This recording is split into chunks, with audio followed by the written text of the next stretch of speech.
மதுரையில் எய்ம்ஸ் மருத்துவமனை வரும் என நம்பிக்கையே இல்லை என்று மதிமுக தலைமை கழக செயலாளர் துரை வைகோ தெரிவித்திருக்கிறார்.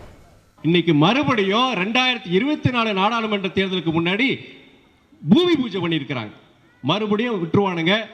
தமிழ்நாட்டு மக்களுக்கு பொறுத்த வரைக்கும் மதுரையில் எய்ம்ஸ் மருத்துவமனை வருமானு நினைச்சால் கண்டிப்பாக யாருக்கும் அந்த நம்பிக்கையே கிடையாது. அதே மாதிரி சென்னை மெட்ரோ ரயில் பாகம் 2 விரிவாக்க திட்டம், அந்த திட்டத்தின் மதிப்பு கிட்டத்தட்ட 63,000 கோடி. நம்ம ஒன்றிய அரசு நிதி கொடுக்கல.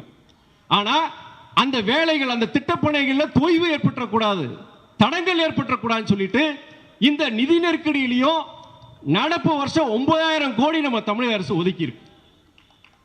இந்த 2024-25 வருஷத்துக்கு கிட்டத்தட்ட 12,000 கோடி ஒதுக்கி இருக்கு. இவ்வளோ நிதி நெருக்கடியில் நம்ம அரசாங்கம் ஒதுக்குது. அதாவது ஒன்றிய அரசு நிதி கொடுக்கலன்னு சொல்லிட்டு அவங்க கொடுக்க வேண்டிய நிதியை நம்முடைய தமிழக அரசு கொடுக்குது. இது ஜனங்க படிச்சவங்க தயவு செய்து தெரிஞ்சுக்கணுங்க. நீங்க